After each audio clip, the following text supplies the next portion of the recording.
Hello everyone, welcome to Friend and Fun. So in this video we will be creating cool GSAP animation. So this is what we will be creating. So if you click on this photograph, you can see we will be creating some stagger effects on these elements, and the stagger starts from the point where you click. Okay, so let's get started now. This is my index.html and I am using live server extension from VS Code, and I'll be using Pug for this tutorial. To compile Pug to HTML, you can use this plugin, so which is useful for compiling your Sass, TypeScript, Pug, etc. So my index.pug gets converted to index.html and min.html, and similarly my CSS will be converted to CSS here, and JS will be converted to JS here. Okay, so I'm including GSAP, jQuery and my custom script file. Fine, so let's get started. So I'll be creating a container, that is div with a class of container. So inside the container I'll be providing the style attribute. So I'm just giving a height. So I'll be using the images here, 4 images. So I'm just setting the height. Make sure you have all the images equal heights and widths. Okay, and width is 960 pixels. Okay, so blocks count will be 15. So blocks count is the number of blocks we are planning here, okay, in a single row.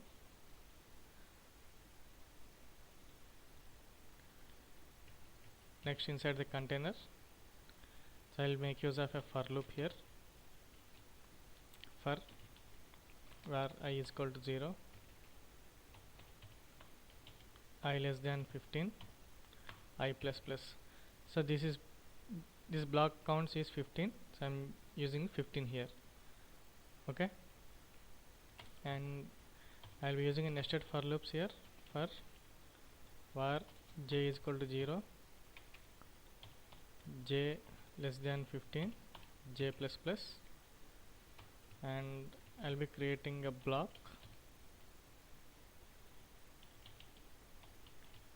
Let's give it a style. So I'm using CSS vars here. The I value will be I. So I'm using this I and j values because based on this I and j values I'll be positioning the background image on this blocks here. Okay,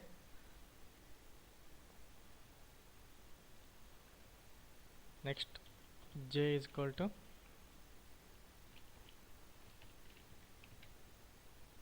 j, and inside this block we'll be having 4 layers. Okay, for var k equal to 1, k less than 5, k plus plus, and I can add dot layer and give it a class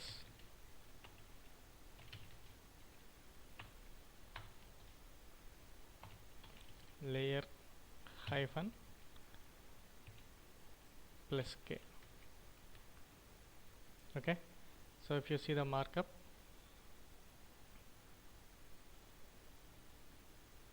so inside the container I'm having ij blocks here, and inside each block I'm having 4 layers with 4 different classes here: layer 1, layer 2, layer 3 and layer 4. Fine, now let's go to CSS.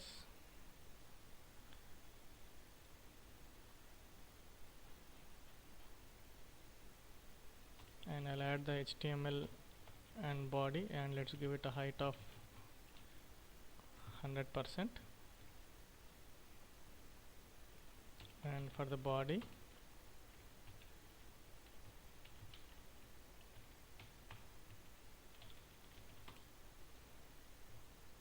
Let's set the box sizing property to border box and transform style to preserve 3D.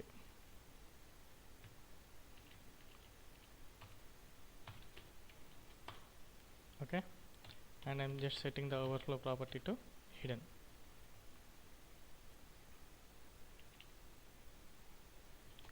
Let's target the container. So inside the container I'm just setting the margin to auto and border radius to 4 pixel.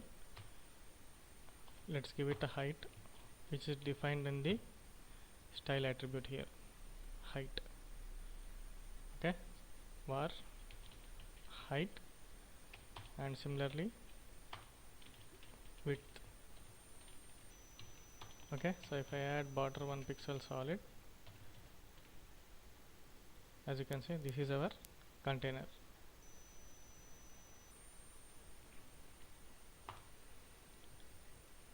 Next I'll use flex wrap because I'll be positioning the elements inside flex, so I'll just using flex wrap here, flex wrap to wrap, and I'll display the elements as flex, transform style to preserve 3D, and margin top to 10 pixel here.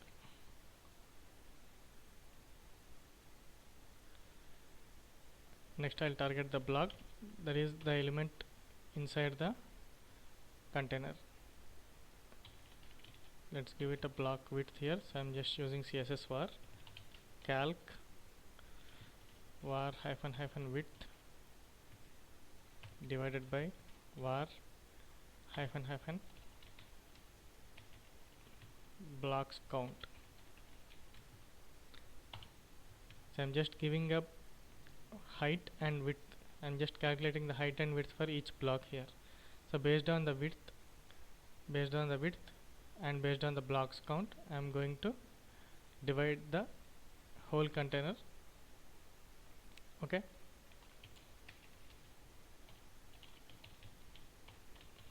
block height, individual block height, calc var height divided by var blocks count. Okay, so we got the height and width for individual block. Let's assign the height here, block height, and let's give it a width of var block width. So I'll just add 1 pixel solid. As you can see, we are generating blocks.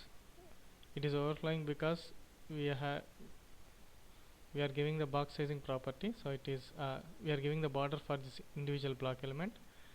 So let me remove this, and if you inspect, as you can see, we are having all the blocks placed in the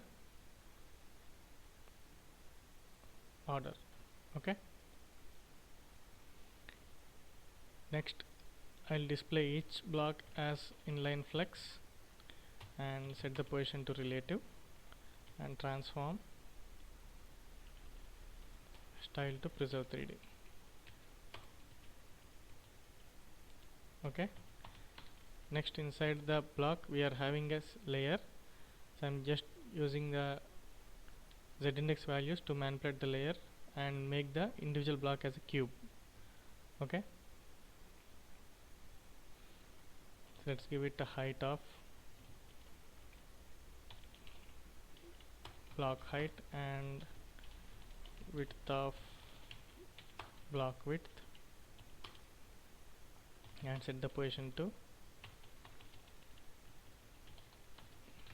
absolute and flex shrink to 0. I'm just making the top, bottom, left and right to 0 and set the margin to auto. Okay, now all the layers are on top of the block element. Next I'm going to calculate the background position. Okay, so background position x is equal to calc var j, so j is calculated, and var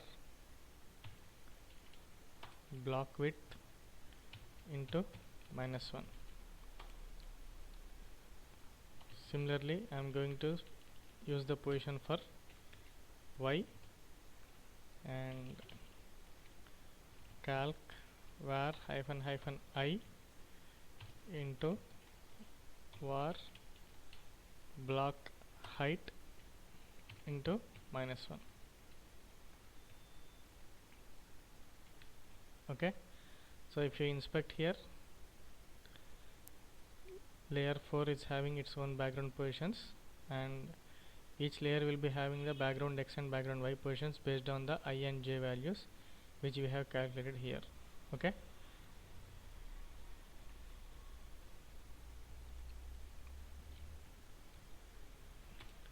next I need to set the background image. So bg hyphen background image is var hyphen background hyphen image. So this value is not defined yet, so let's add dot layer 1. So for the layer 1 I'll set the background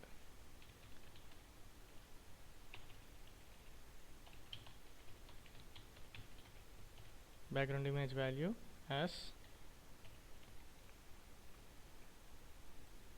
url image /1.jpg.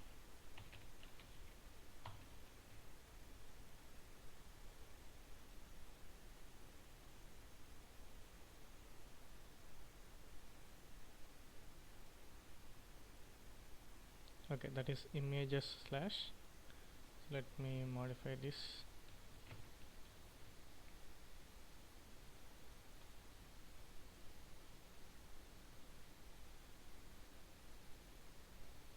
Okay, there is a slight path issue here, so instead of image I need to use dot slash. So as you can see, we are having a image. So if you inspect, the layer 1 is having the same background image, but it is having the background positions here. Okay, if I manipulate the background positions, you can see the image is blurred. Fine. Similarly, for the layer 2 and layer 3 and layer 4, I am going to add the background position value. So background image value, background hyphen image is url image /2.jpg. So I'm just making use of CSS vars and manipulating them. I'll just copy this value here. For the layer 3, that is third image, and for the layer 4,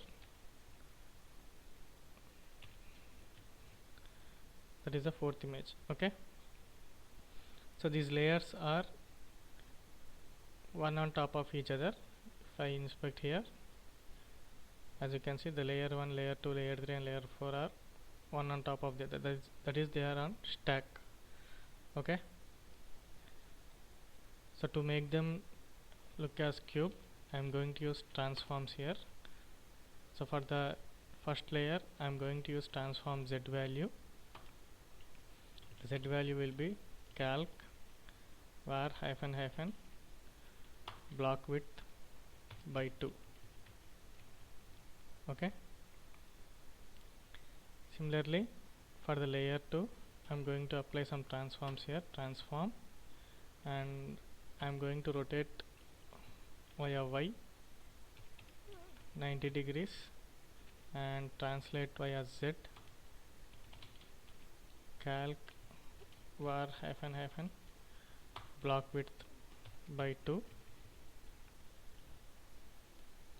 so block width by -2. I'm just copying the same value here,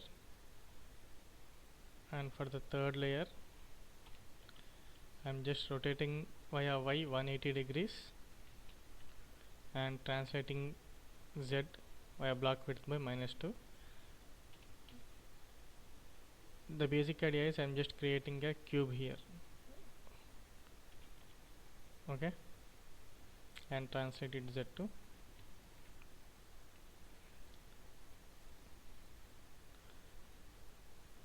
Now if I rotate a single block here, I'll just apply some transforms on the block. You will be able to see. Transform rotate x 15 degrees and rotate y 15 degrees. As you can see, I'm having a block here.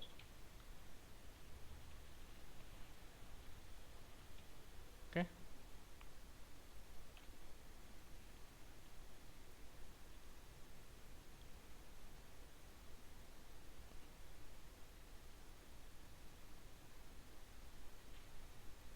So I found two issues here. That is, there is a typo with the image. So background hyphen image, and should be image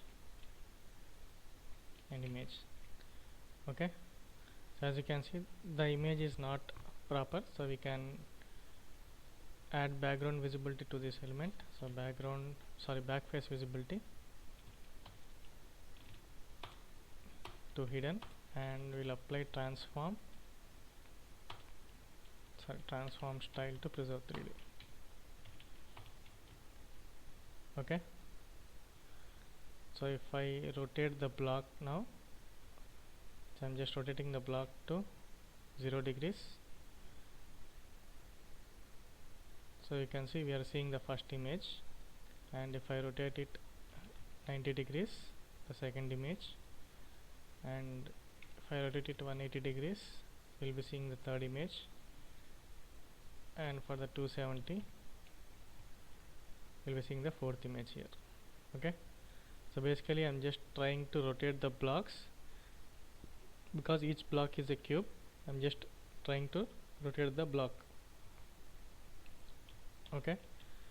So let's add some GSAP to this. So inside the script, document.ready, inside the function,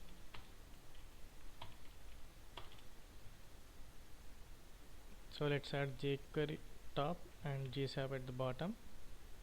So inside the ready function, I'll just target the container dot each function, and I don't want the first value, the second value will be the container. Let container style, so I'm just grabbing the style attribute of the container here. So window dot get computer style of the container, and let blocks count. So blocks count we have mentioned in the style attribute of the container. So I'm just trying to get this value. Blocks count will be container style dot get property value of blocks count. So I'll be having a 15 here. Okay. Next, let's target the blocks. So all the blocks. So inside the container dot find block. So basically this is the collection of all the block elements. Fine. Next we need to check whether we can animate or not. So for that I am just creating a variable, boolean variable here. Let animate equal to true, and let count is equal to 0. Dot block dot on click. So we need to add the animation on click. So inside the callback function, I'll just try to get the style. Window dot get computer style for this, that is the block element. So I'm just trying to get the I value. Style dot get property value of I here, and similarly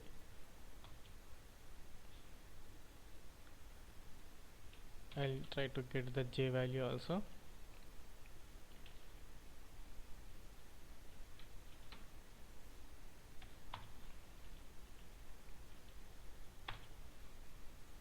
So I'm having the style, the I value and the J value.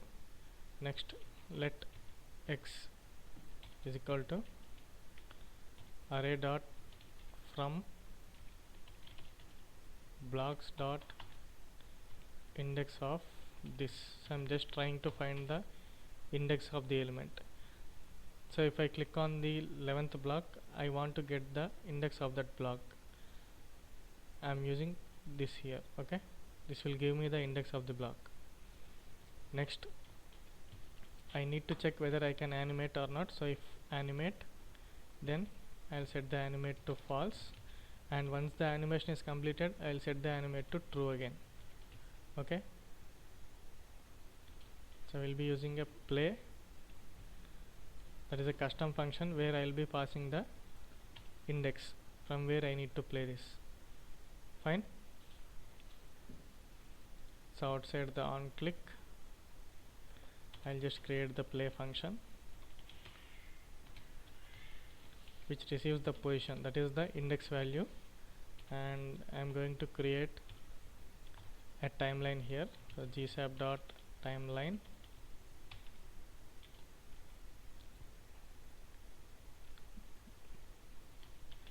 and set the pass to true. So I don't want the animation to play. I want to play the animation only when the user clicks on this block here. Okay, so t2 dot 2, and I'll select the blocks here, that is all the blocks, and I'm just trying to give the duration of 1 second and rotate it via y minus 90 into plus count. Okay, so based on this count value, we'll be rotating the block here. For the stagger effect, I'm using the stagger, and the grid value will be blocks count comma blocks count. So we are fetching the blocks count value from this, that is the style property here, style attribute here. Okay, so which is mentioned in the container.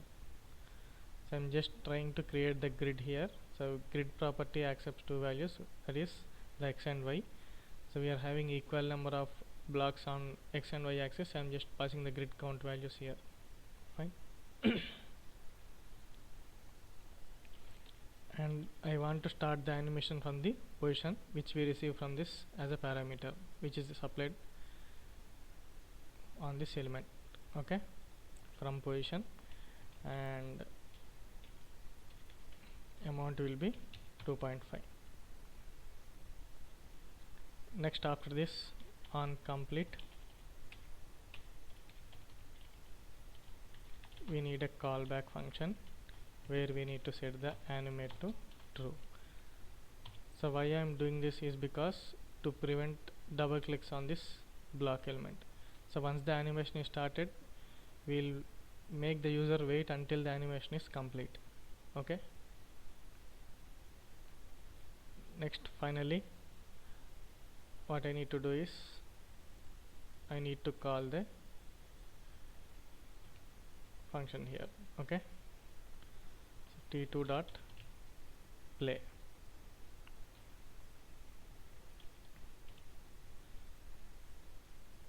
that is inside my function, fine. So let's give this a try, and if I click on this, as you can see, we'll be rotating the blocks from the point where I click on this element. Okay, so if I click again while the animation is still active, we'll restrict the user to enter the click here. Okay,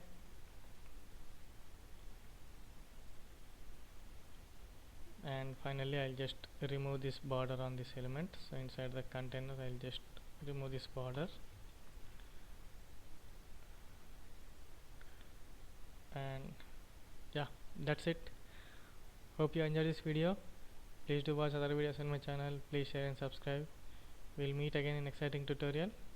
Take care.